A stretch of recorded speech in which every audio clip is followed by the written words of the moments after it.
YCP అధినేత జగన్ మీడియాతో మాట్లాడుతున్నారు. లైవ్ ద్వారా చూద్దాం.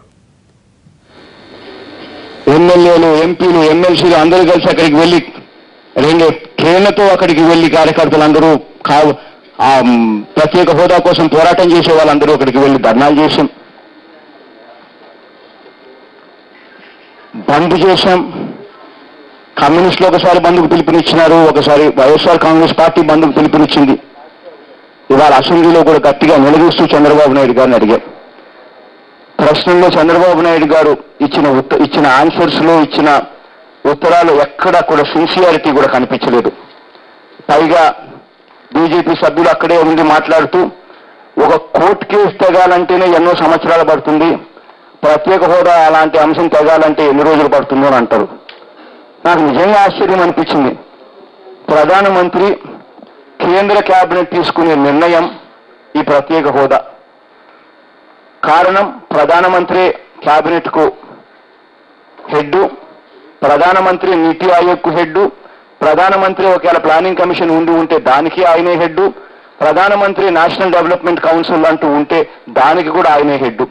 మరి అన్నిటికీ ప్రధానమంత్రి హెడ్ ఉన్నప్పుడు ఒక నిర్ణయం తీసుకునేదానికి, ఒక ఎగ్జిక్యూటివ్ డెసిషన్ తీసుకునేదానికి ఇప్పటికీ ఆలస్యమైంది. ఇంకా ఎన్ని రోజులు పడుతుందనంటే ఎవరి నోట్లో నుంచి కూడా సమాధానాలు రాలేదు. ఈ ఒత్తిడి పెట్టే కార్యక్రమం ఇంకా తీవ్ర రూపం చేయాలి. దీంట్లో అందరం కలిసికట్టుగా కూడా ఒకటి కావాలి. దీంట్లో భాగంగా ఈ ఒత్తిడి తీసుకొచ్చే కార్యక్రమంలో భాగంగా ఇవాళ జరిగిన ఈ అసెంబ్లీలో చంద్రబాబు నాయుడు గారి దగ్గర నుంచి సంతృప్తికరమైన సమాధానాలు రాలేదు కాబట్టి, అసెంబ్లీలో జరిగిన డిబేట్లో సంతృప్తికరమైన సమాధానాలు రాలేదు కాబట్టి ఈ రోజు నుంచి, ఈరోజు 1వ తారీఖున 15వ తారీఖున సెప్టెంబర్ 15వ తారీఖున అంటే ఈ రోజు నుంచి 15 రోజులు టైం ఇస్తున్నాం. 15వ తారీఖున నిరవధిక నిరాహార దీక్ష నేను గుంటూరులో చేస్తానని చెప్పి ఈ ప్రత్యేక హోదా కోసం గట్టిగా చెప్తా ఉన్నా వీళ్ళందరికీ కూడా. 15వ తేదీ లోపు వీళ్ళంతా కూడా మేము చేసిన బంద్ను చూపించి, అసెంబ్లీలో జరిగిన తీరుని చూపించి, రాష్ట్ర ప్రజలు ఎంతగా దీనికోసం అలమటిస్తున్నారో అన్నది నచ్చజెప్పి, మేము 10వ తేదీ నుంచి చేయబోయే నిరవధిక నిరాహార దీక్ష ఏదైతే నేను చేయబోతున్నానో దాన్ని కూడా చూపించి ప్రత్యేక హోదా కోసం గట్టిగా పట్టుబట్టమని చెప్పి నేను చంద్రబాబు నాయుడు గారిని అడుగుతా ఉన్నా. చంద్రబాబు నాయుడు గారు గట్టిగా దీన్ని చూపించి కేంద్రం మీద ఒత్తిడి తీసుకొని వచ్చి ఖచ్చితంగా సాధించేట్టుగా చెయ్యాలి. చెయ్యకపోతే చంద్రబాబు నాయుడు గారి మెడలు వంచైనా సరే ఇది సాధిస్తామని చెప్పి మాత్రం ఖచ్చితంగా చెప్తా ఉన్నాం. చంద్రబాబు నాయుడు గారు మారాలి.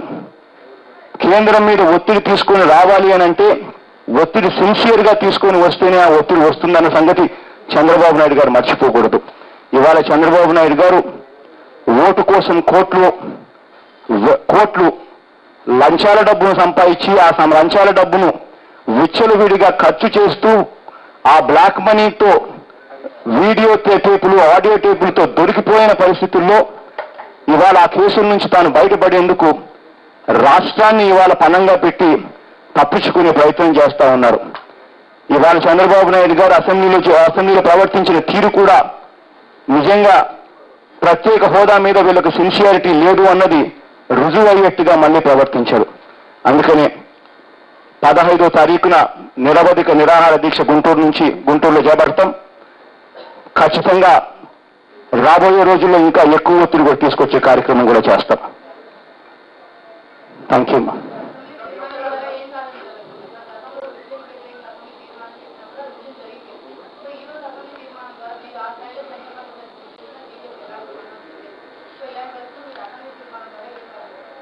అందరం కలిసాల తల్లి, అందరం కలవాలి, పోరాటం అన్నది చేయాలి.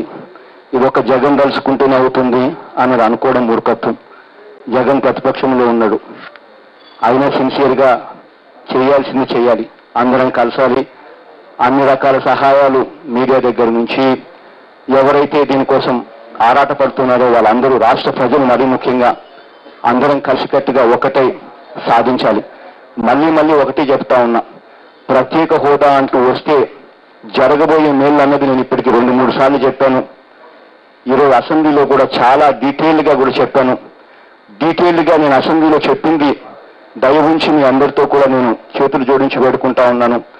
వాళ్ళు నన్ను ఏదైతే అంతరాయాలు కలిగించారో ఆ అంతరాయాలు కలిగించింది తీసేస్తే నా స్పీచ్ పెద్ద ఎక్కువ స్పీచ్ ఉండదు, ఎక్కువసేపు ఆ స్పీచ్ ఉండదు, బహుశా 45 నిమిషాల కన్నా ఎక్కువ ఉండదు ఆ స్పీచ్. వీళ్ళ అంతరాయాలన్నీ కూడా తీసేస్తే ఆ స్పీచ్ను టెలికాస్ట్ చేయండి. ప్రత్యేక హోదా వల్ల జరిగే మేలేమిటి అన్నది ఆంధ్ర రాష్ట్ర ప్రజలకు ఇప్పటికే తెలుసు. ఇప్పటికే నేనే 2-3 సార్లు చెప్పాను, అసెంబ్లీలో కూడా సుదీర్ఘంగా మళ్ళీ చెప్పాను. మళ్ళీ ఆ సుదీర్ఘంగా నేను చెప్పిన ప్రసంగం మళ్ళీ చూసి ఆంధ్ర రాష్ట్రానికి ఇది ఎంత అవసరమో అందరం కలిసికట్టుగా దీనికోసం పోరాటం చేస్తూనే జరుగుతుందని మర్చిపోకుండా అందరం కలిసికట్టుగా చేద్దాం.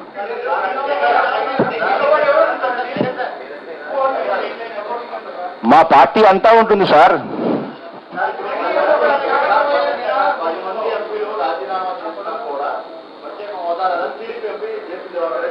గంగాధర్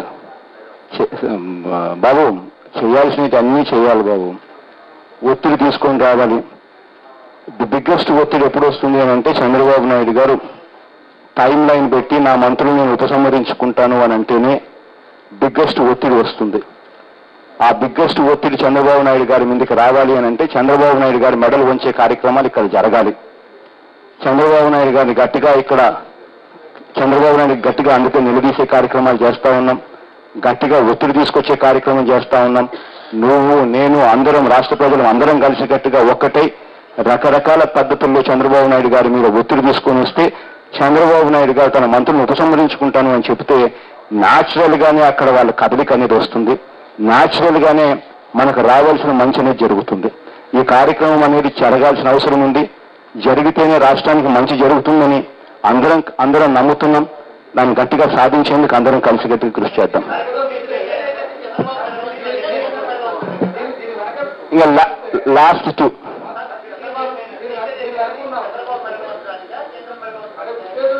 ఇద్దరినీ మెడలు వంచాలి సార్. ఇద్దరి మెడలు వంచే కార్యక్రమం ఖచ్చితంగా జరగాల. జరిగితేనే ఇది సాధ్యమవుతుంది. అల్టిమేట్ గా ఇచ్చేది కేంద్రం. వాళ్ళు ఎందుకు ఇవ్వడం లేదంటే చంద్రబాబు నాయుడు గారు అడిగే పద్ధతులు అడగలాకున్నాడు కాబట్టి ఇవ్వడం లేదు.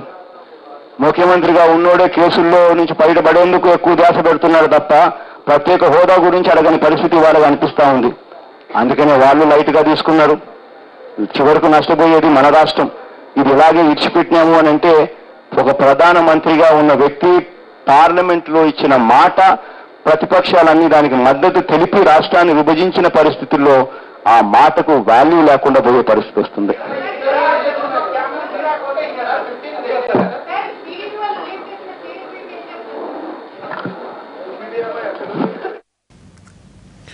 పదిహేనవ తేదీలోగా ప్రత్యేక హోదాపై తేల్చుకుంటే నిరవధిక నిరాహార దీక్షకు దిగుతానని జగన్ ప్రభుత్వాన్ని, ఇటు కేంద్ర ప్రభుత్వాన్ని అటు రాష్ట్ర ప్రభుత్వాన్ని హెచ్చరిస్తున్నారు.